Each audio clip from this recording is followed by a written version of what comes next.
Hello, everybody.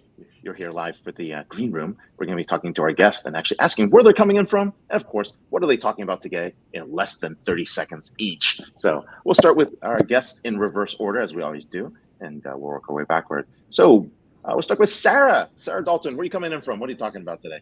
I'm calling in from Denver, Colorado. My partner Barry and I are talking about the 5 leadership talents that really matter. Very, very cool. Barry, what are you coming in from and what are we talking about? I'm coming in from north of Boulder, Colorado. Same topic as Sarah. We're going to dig into our research, which formed the basis of our new book, The 5 Talents That Really Matter. Wow, we're super excited to start there as well. And of course, Crystal, tell us a little bit what you're talking about today. Hi all, Krystle Craycraft calling in from Dallas, Texas, here with John Kreul, talking about data, technology, and customer personalization. Excellent. One of our AX100 alumni. John, what are you coming in from? Hi, this is John Kreul. I'm calling in from Neenah, Wisconsin, and we're going to talk about personalization and how to leverage AI for that great experience. A great Neenah area, Tri-Cities up in Wisconsin. Very, very cool. All right. Well, hey, with that, we're going to kick it off, throw it back to you, Elle, and we'll get this show started. Welcome, everybody. All right. 3, 2, 1.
Hello and welcome. Thank you for joining us on DisrupTV.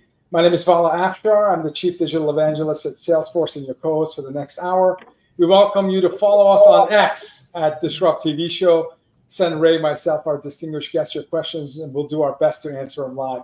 It's my pleasure to introduce my co-host, Ray Wang. He's the CEO, founder of Constellation Research.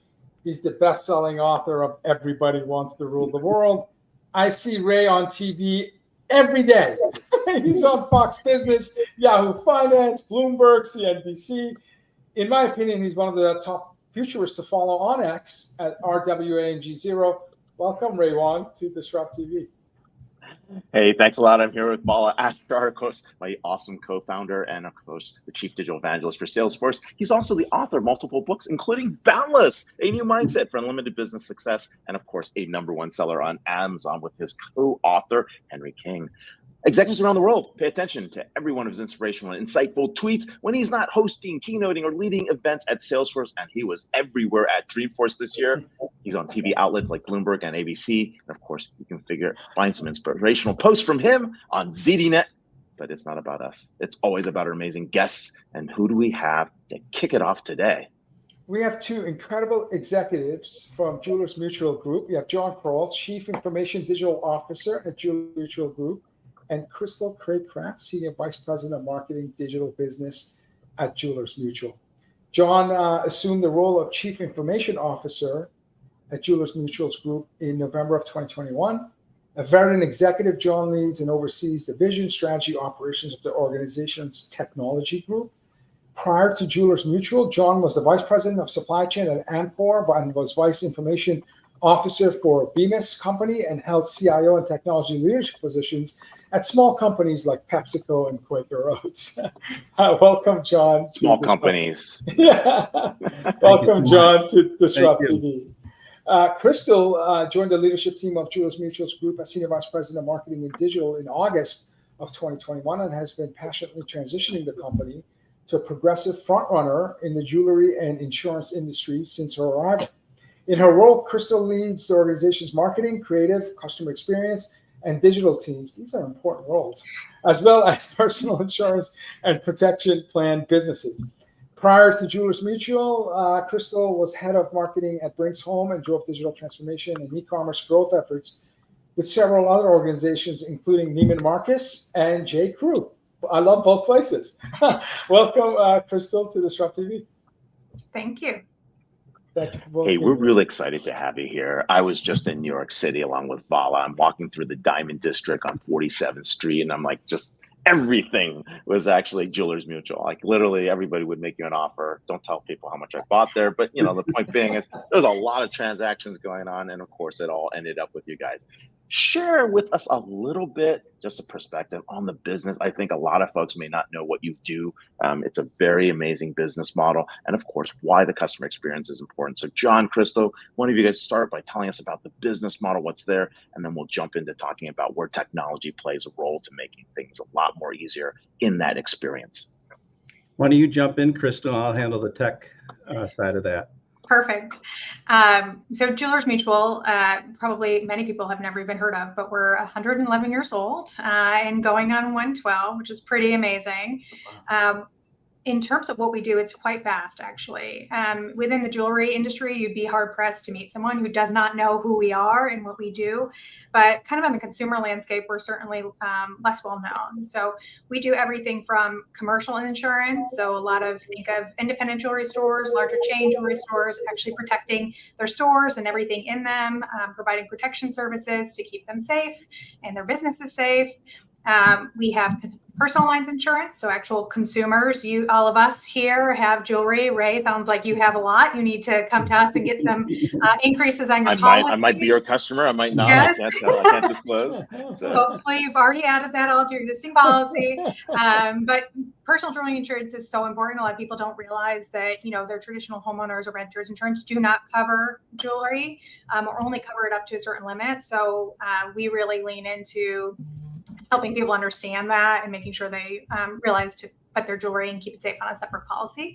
And then we have some other ancillary business services that really help the jewelry industry at large. So whether you're talking about ways to engage customers between B2B to C or ways to more efficiently run your business, we have a bunch of different products and services out there for jewelers to do just that.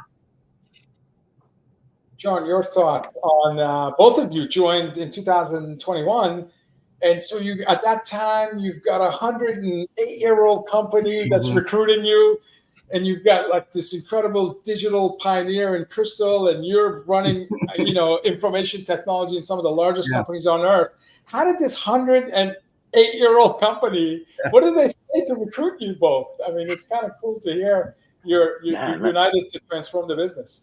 Yeah, I probably wouldn't have thought about 10 years ago if I would ever be in a 111-year-old mutual insurance company, but why I really fell in love with the strategy around personalized customer experience, making the switch to digital, leveraging data analytics, and really working with all of our partners and from jewelers to agents to employees to our end consumer to create that frictionless customer experience to offer the right product and service at the right time.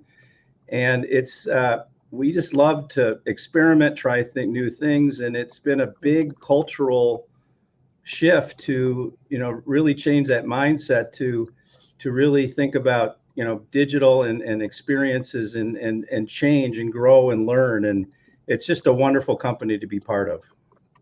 That's awesome. That's a great point, right? And Go ahead, Ray. One other point too that we still totally value and respect our heritage. So we've been around for 110 years. We're just evolving in the digital age. So we still have all these relationships. It's a relationship-driven business, but we're taking that and then moving to the digital space. And one of the things I was just going to say, one of the things that's really special about us is we're not publicly traded. We're not privately held. We're a mutual. So a lot of what, we can do as a business is very different from, those other two situations where you might be trying to make earnings in a quarter or, go into a sale. Everything we do is really, really focused on delivering value back to our shareholders, which are our policyholders, which is pretty amazing. No, there's nothing better than a mutual. You actually have the time to actually think longer term, right? The short-term companies actually don't have that runway to be able to do that. And that takes me to that question around 108-year-old company embracing tech. John, when you joined there, I was like, huh? Like, what are you doing there? Right? And then it made a lot of sense. Talk about emerging technology and, how is that integration, advanced technologies such as GenAI, machine learning, changing the way you're looking at customer experience? Because, that's not something you would associate with mutual jewelry and being in Neenah, Wisconsin. So. Right. Well, the thing that I get up really excited about with GenAI, I think it's like the tipping point of where we can really achieve that personalized experience. So we probably have one of the most robust data sources of the industry about jewelry, consumers. We have lots of data.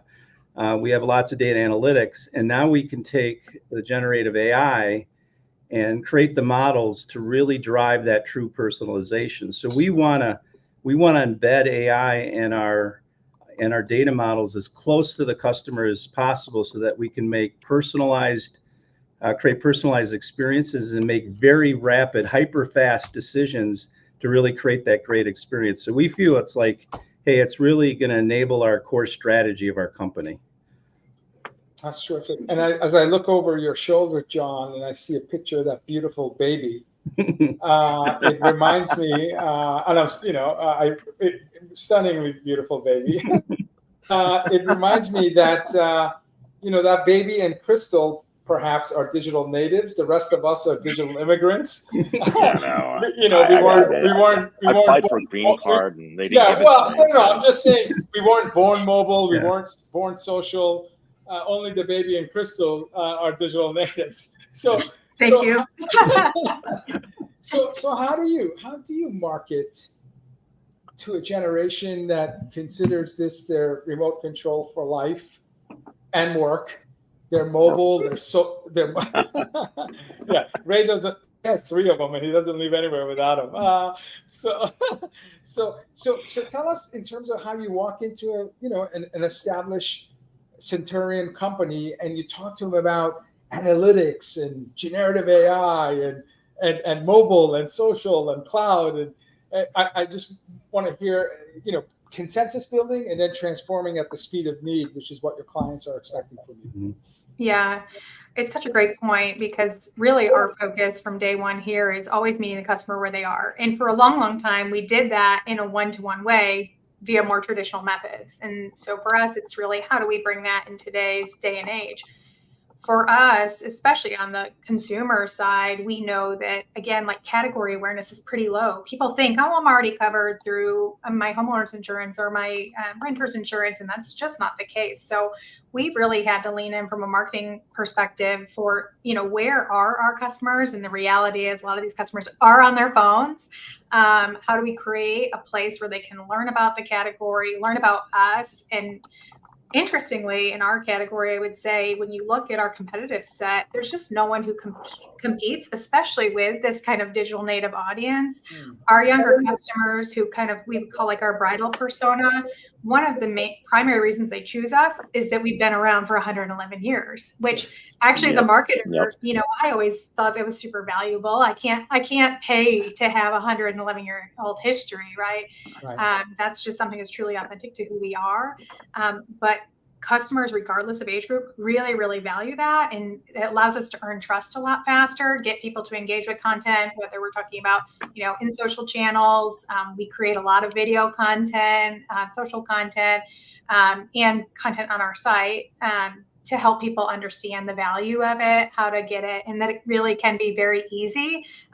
In most cases, could be under a couple of minutes for you to quote and bind a policy, which is awesome. Oh, Thanks wow. to John and team. That's amazing. They're very fast. I mean, the whole transaction process took me less than like 2 minutes, I would say. Clear, and I think one minute. 1 minute of it was Yeah.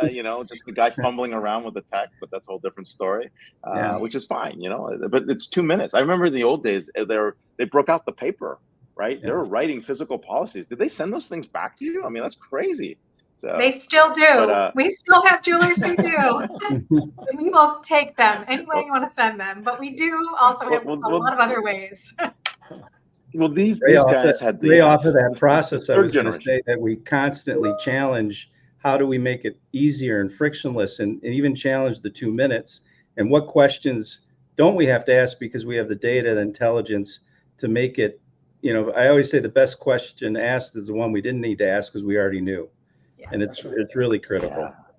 So Well, can part you of that speak really to that? is getting data. Go ahead. Oh, go for it. Oh. No, analytics. Part of that is using data. Yeah, analytics. Go for it. Yeah, exactly.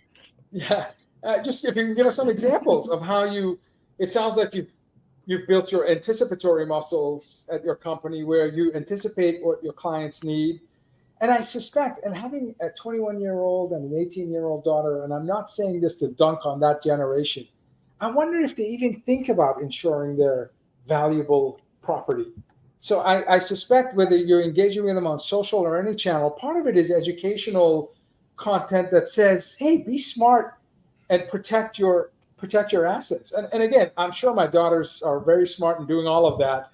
But I wonder if, there's how much of the analytics and data you use to not just enable sales, but also, educate folks on how they can protect their assets.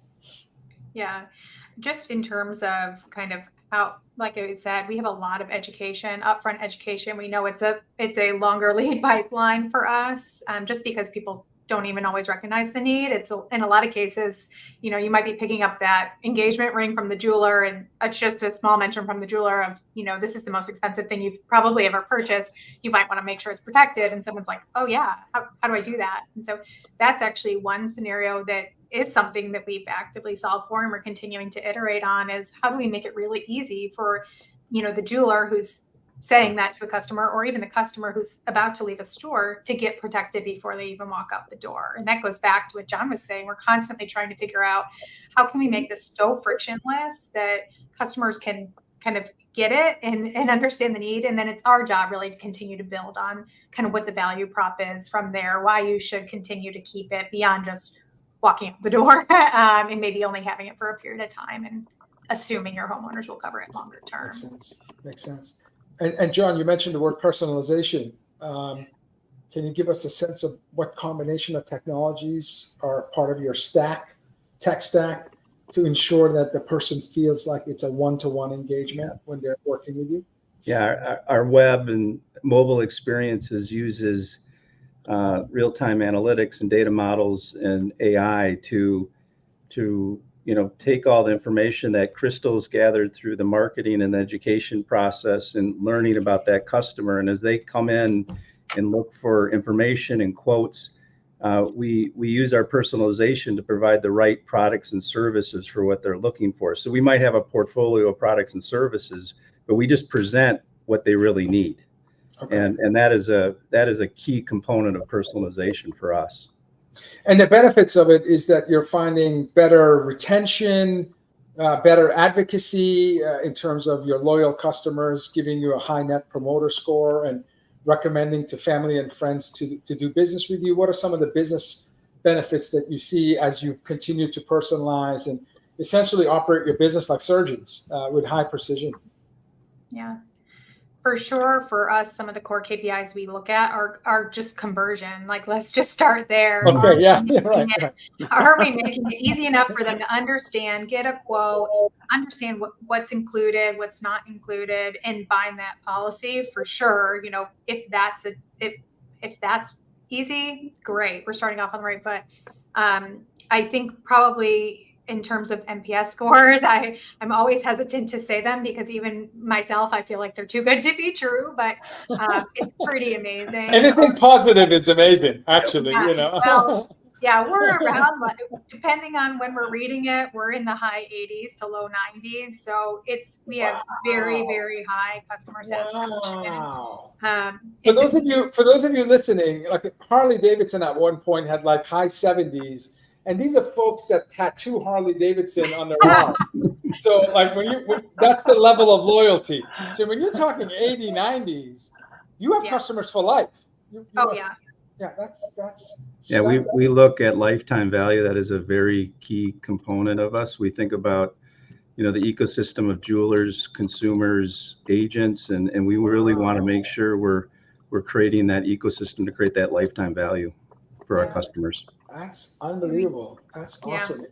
We certainly look at retention metrics, and in addition to just NPS in general, we kind of measure throughout the journey. But once we get a customer, even we're using data and insights to predict what they might need next, so that that bride I talked about earlier, we know at some point that bride's going to get married and she's going to probably get a wedding band, and the husband's probably going to get a wedding band, and then they might buy a house. And so how can we be part of facilitating them in that process?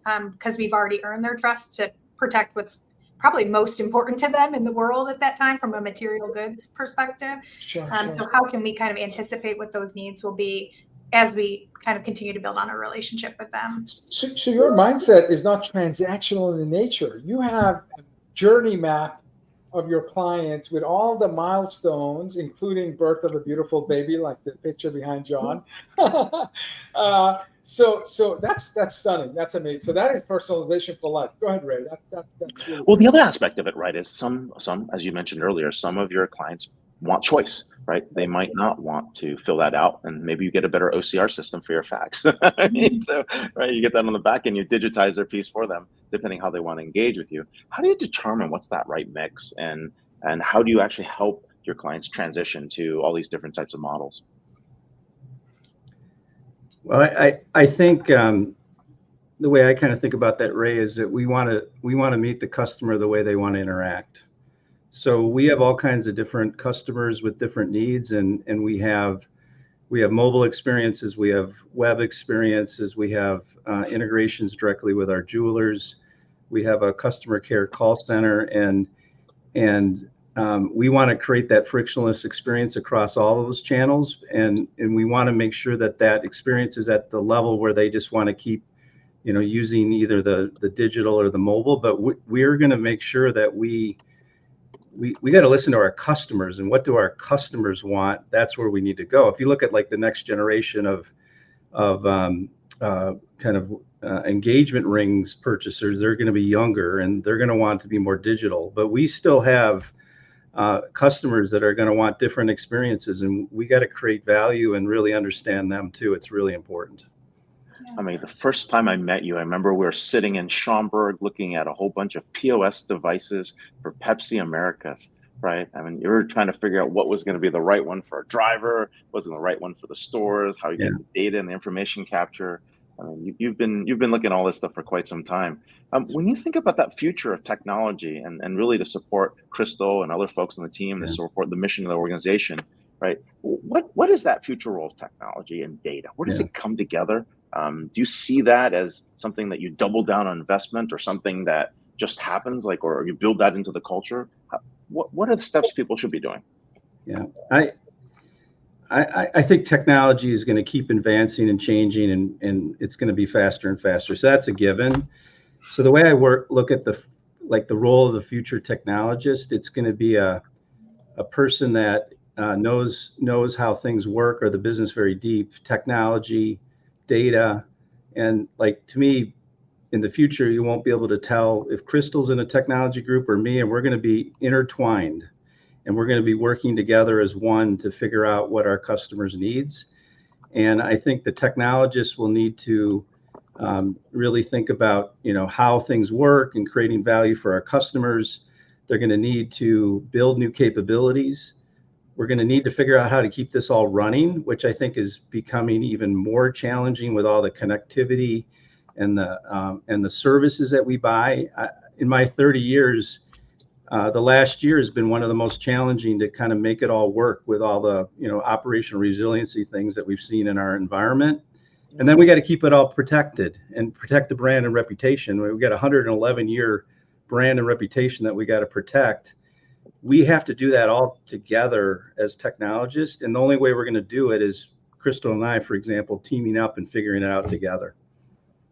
And there's even the operational side of it that some people may forget about. I think about even like our traditional procurement processes. One of the things John and I kind of partnered up on, how do we look at doing that differently instead of going through a long RFP and picking the right partner for this one tool?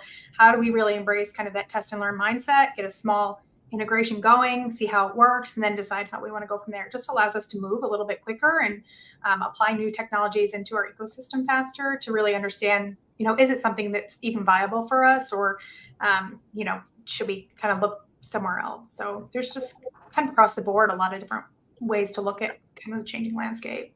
It's a beautiful thing to see a CMO-CIO partnership. I mean, it's that creative and science marriage that's going to help you differentiate your brand, not only create awareness, improve conversion rates, but also maintain lifelong customers.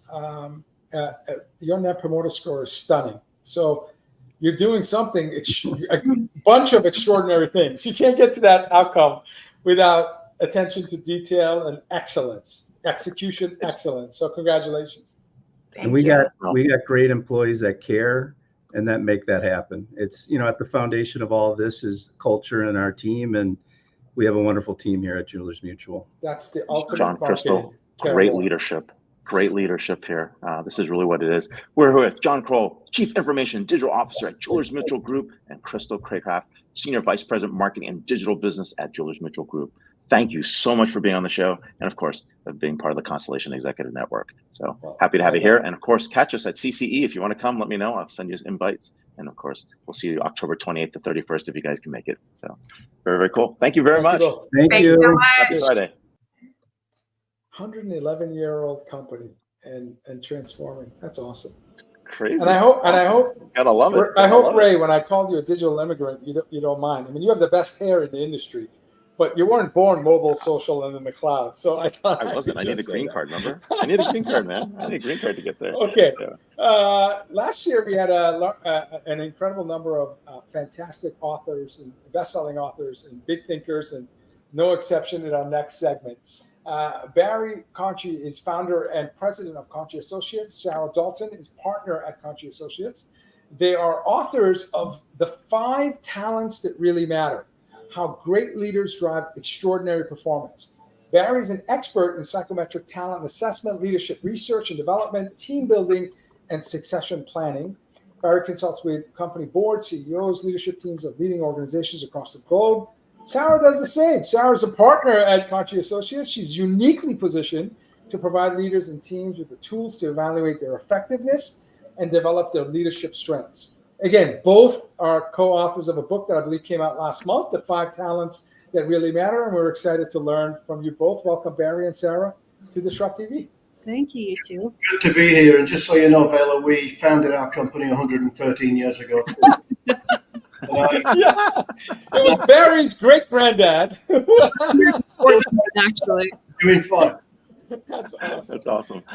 Hey, welcome to the show. And of course, we really want to dive deep into the book. But let's start with traits and dispositions and talents, right? Great leaders seem to have some pieces of that. And sometimes we try to associate one talent to a leadership or a trait to a persona that's leading to success. But it's a lot more complicated than that. And you touch on that. And so what are some of these attributes that you would say the world's best leaders have in common?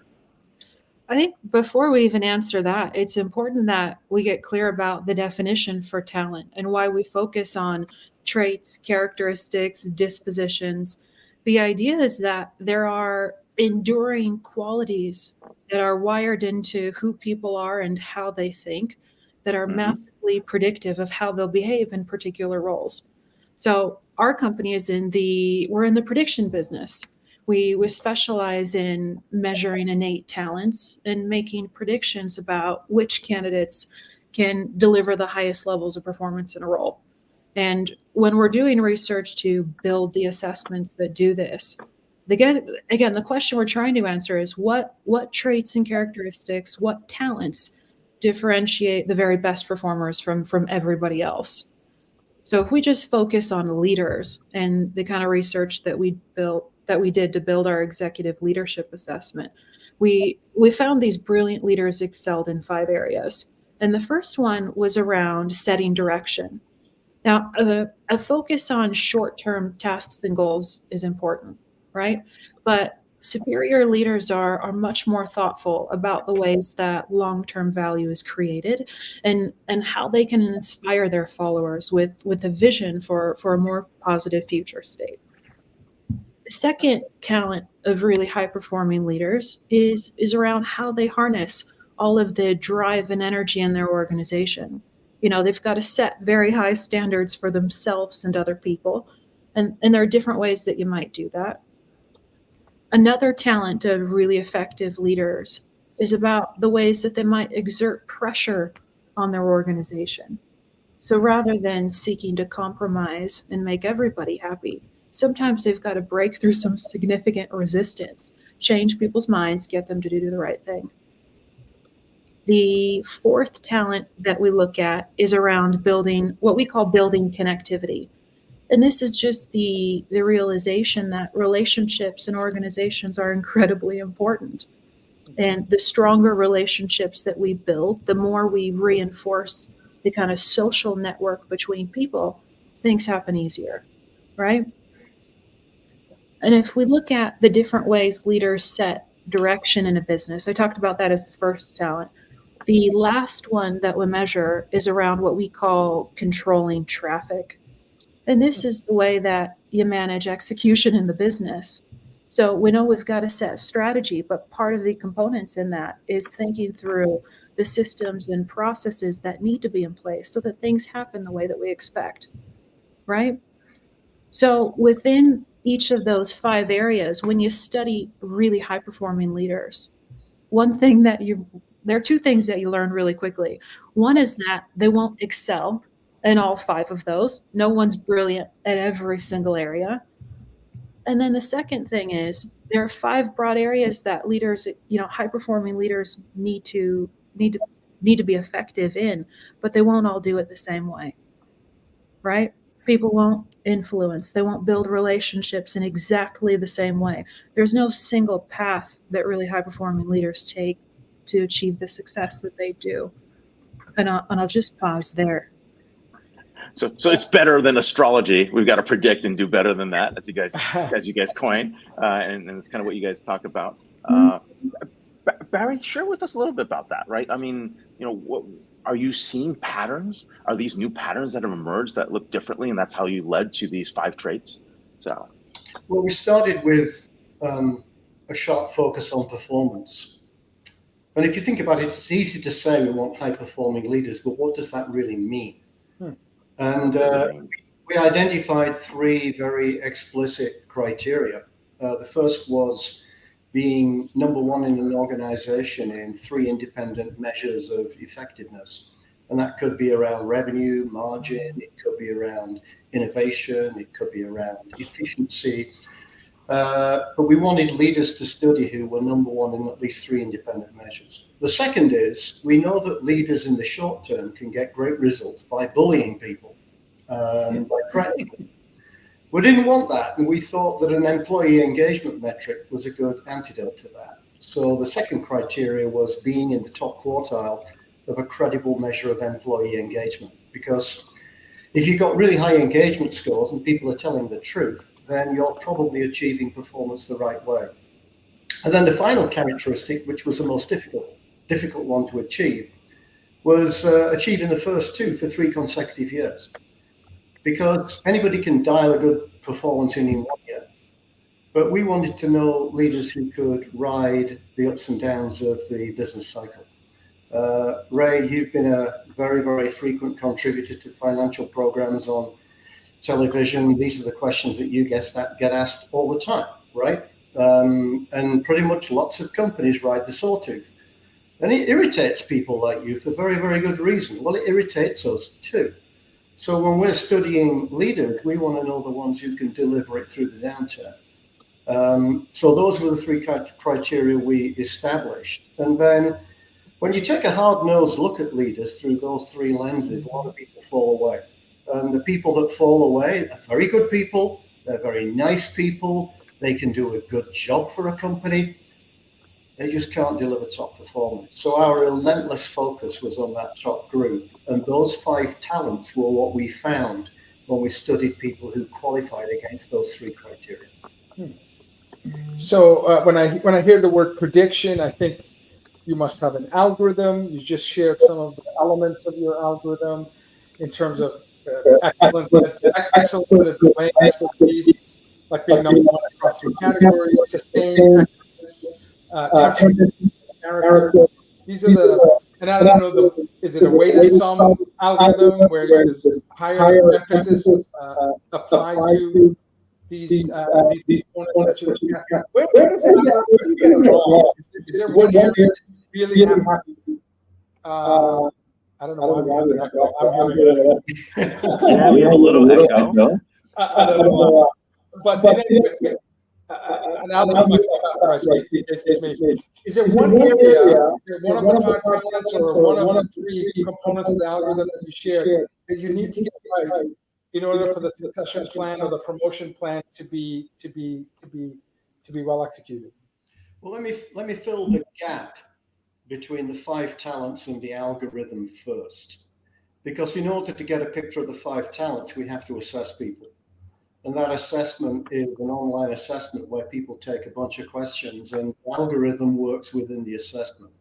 And that produces a profile for a leader. As Sarah said before, we don't expect every leader to be brilliant in all these 5 areas. But in order to be an effective leader, you'd better take account of those 5 things. You'd better manage those 5 things very effectively. Now, I've taken our own assessment, and I'm pretty much a disaster on relationship building, that idea that Sarah talked about before with respect to building connectivity. I'm just not very good at it. If I ignore that as a leader, I'm likely to fail. And I therefore need to use that information about myself to think very smartly about the people I surround myself with. And then what happens is we turn the analysis of an individual into the consideration of a balance between people. And rather than then make moonshots for every brilliant leader that we can find, we're looking for people who've got a high degree of self-awareness, understand their critical leadership talents in the way that we define them, and then build people around them so that their talents are additive to their own. That's the way that the algorithm works most effectively. You know, it's kind of like player stats, right? You know, you're looking at like health scores and armor, right? You've got, you know, building energy, right? You know, increasing connectivity, exerting pressure, controlling traffic, and then of course, setting direction. I mean, these are the 5 that you guys have anchored on. And when you think about those, these are interesting traits. Like people don't traditionally measure for these. And so when you do the initial assessment versus the ability to actually plot, what the probability is of someone's success, what's the backing behind this? What says, how do you go back and say, oh yeah, this person's a 3 on this, a 7 on this, a 4 over here. You know what? They're gonna be perfect for this company. Well, I'm going to jump in quickly because I know Sarah's got way more to add than me. But you asked the question, Vala, a few seconds ago about the nature of the prediction. So we allow our assessment to compute an overall score.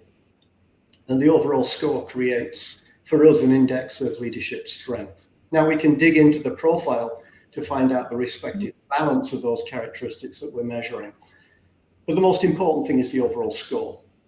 And when we measure people in the top quartile of our score database, the prediction on them being a top quartile leader using those performance metrics I talked about earlier was a Pearson correlation of 0.78. So that means 8 times out of 10, when people are in the top quartile of our database, they achieve top quartile performance. Wow. But it also works the other way.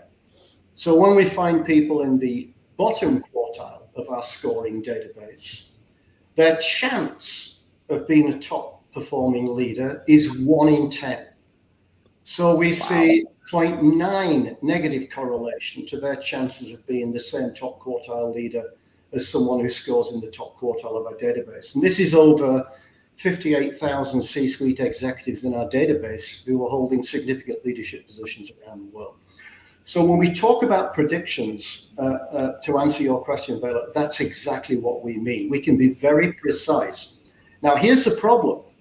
It's not a perfect one.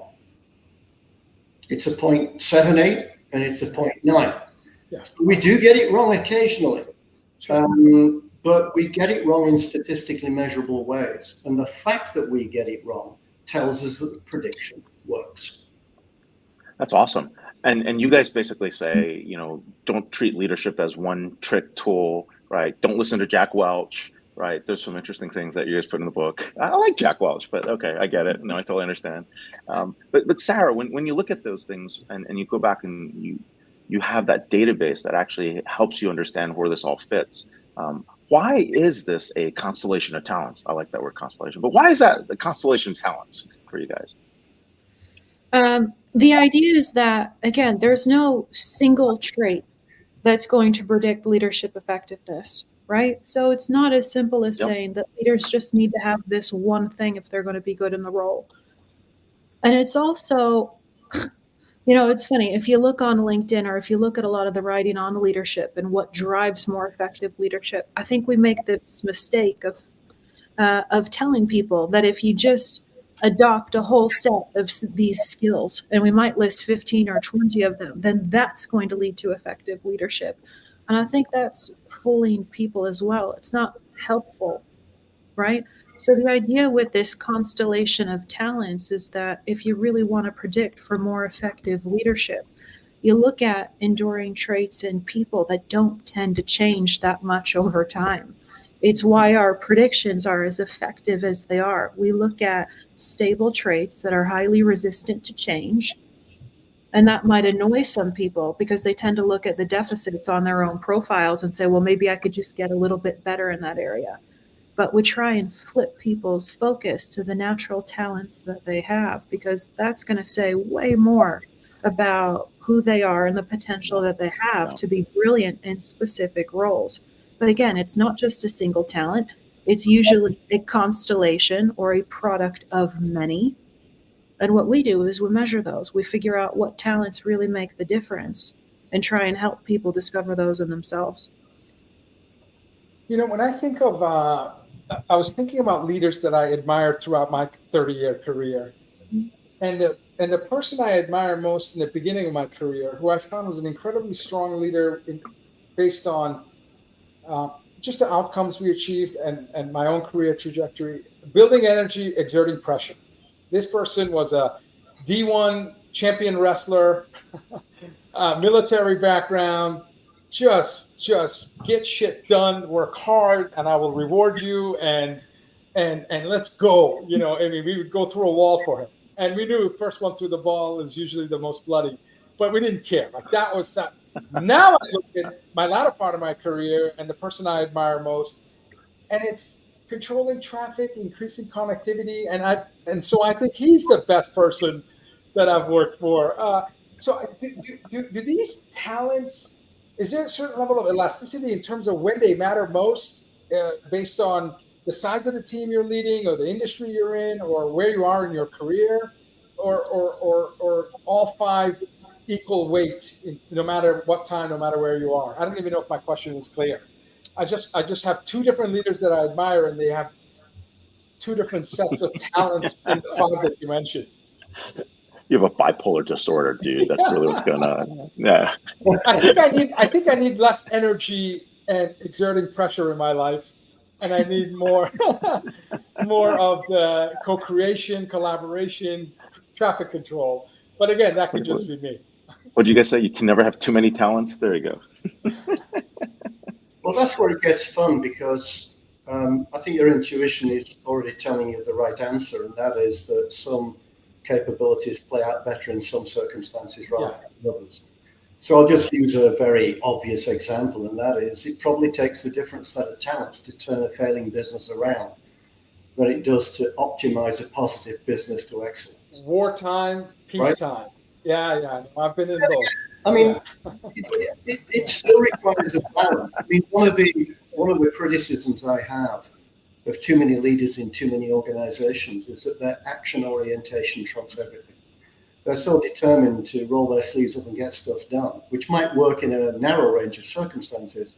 Yeah. They don't think through all the contingent variables, and they end up doing things that they then got to unpick, backtrack. They waste all their resources. Sure. They hack everything off. Yeah. Why didn't we think before we did this, or why didn't they talk to us before they, wound the mechanism?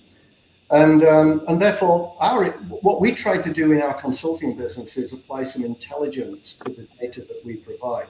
So it's not just that we assess these people and then throw reports at companies and say, hey, off you go play with these candidates. What we stop and make them think about is, okay, so what's the nature of the job right now? And how's this going to evolve over the next 6 months to 2 years? Tell me about the people around you.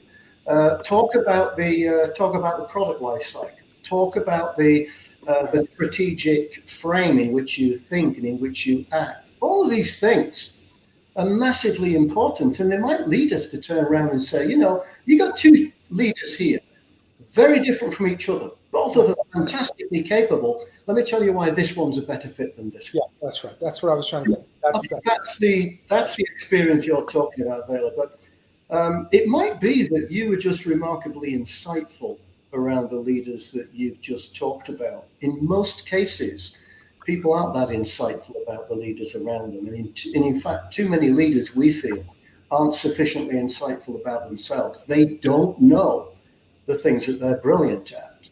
And part of our work in assessment is to shine a bit of a light on that so that leaders can become more self-aware. And a more self-aware leader tends to be one that drives better performance.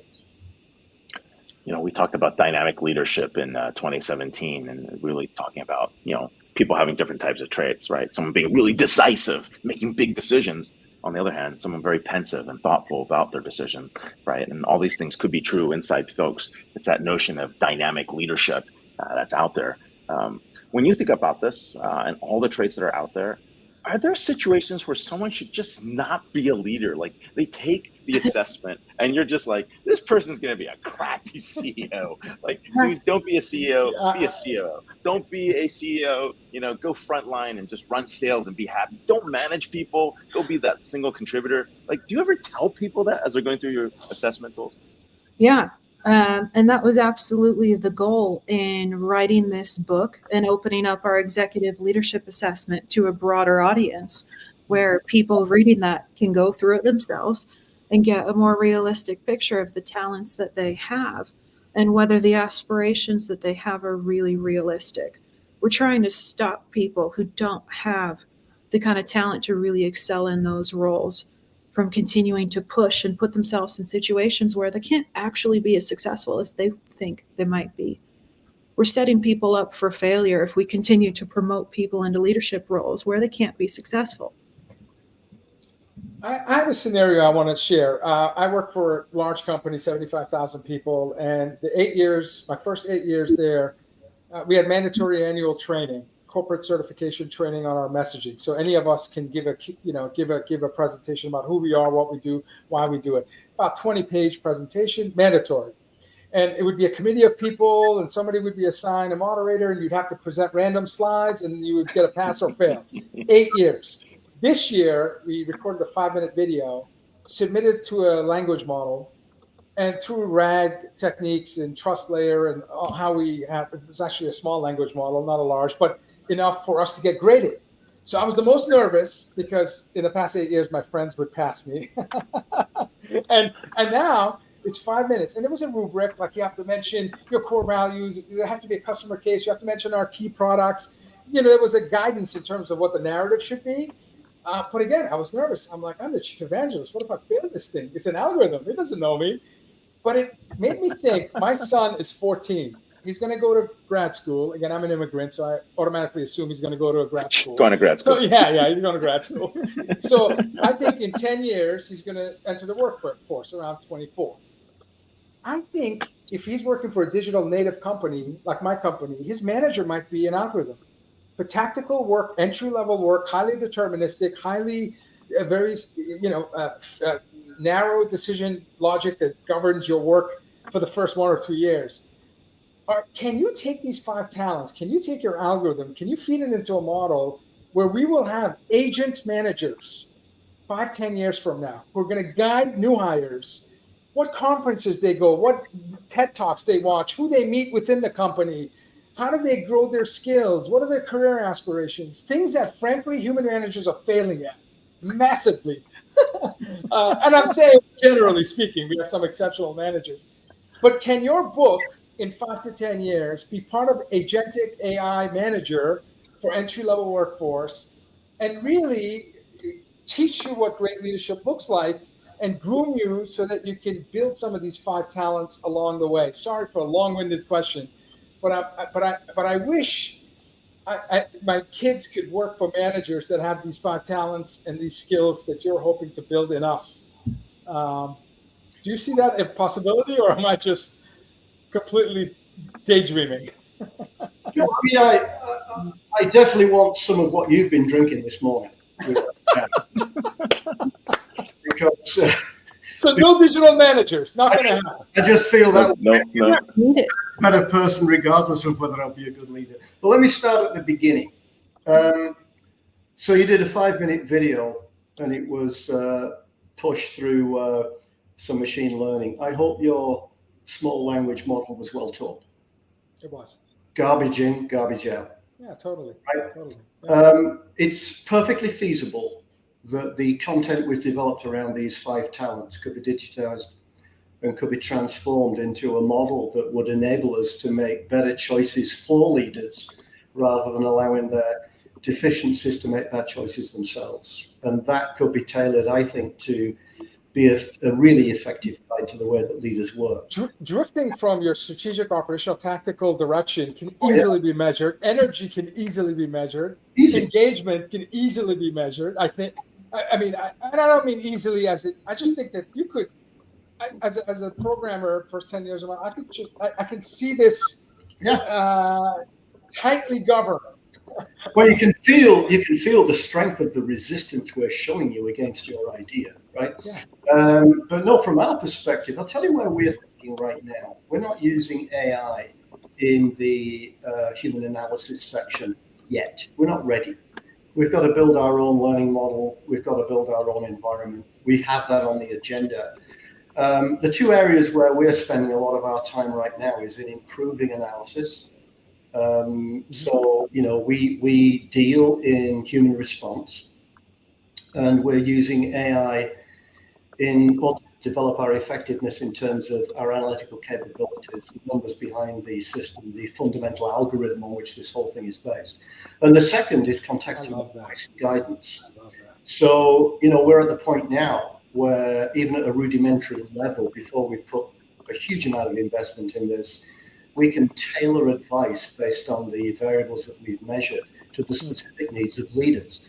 So we're now able to click a button and provide leaders with actual contextual advice. So we measure these things in you, and then rather than say, just learn to play nice with people or whatever the nonsense is that we tell people these days, we can give them actual tailored advice, which is contextualized around that capabilities, so they can pick it, look at it and say, oh, wow, I've got something really tangible I can work with here.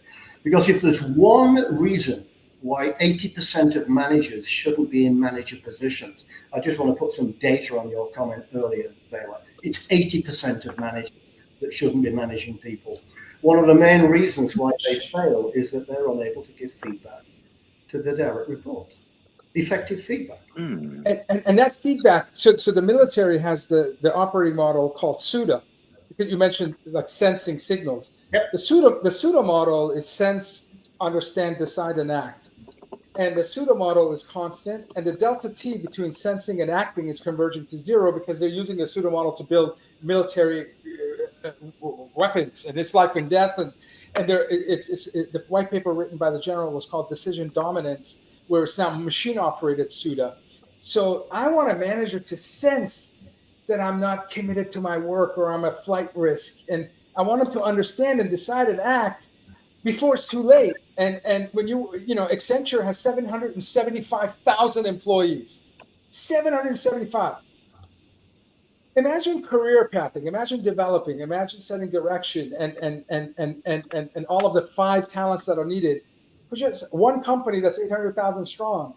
I feel like management needs some machine scale, at least augmentation, assistance, something to help us, especially when it's 8 out of 10 are doing it poorly. So anyway, I maybe the technologist nerd in me thinks there's room for tech to help us along the way. But I'm all for better assistance. If we could use data to guide, to help managers in their decision making about where they apply their time, I'm all for that.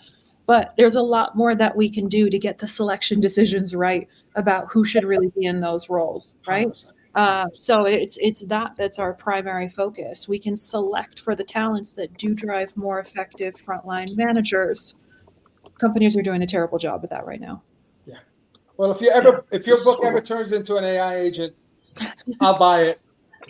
You could do the Marshall Goldsmith agent. I'll evangelize it for my company. So anyway, food for thought. Go ahead, Ray. No, this agent thing is actually fun. There's a Marshall Goldsmith agent. You can do that for coaching, right? He's got a little bot that takes all his books, figures it out. You ask the question. No right? way. We'll be doing that. No, we're gonna be doing that with these 5 traits. I mean, I can see it already.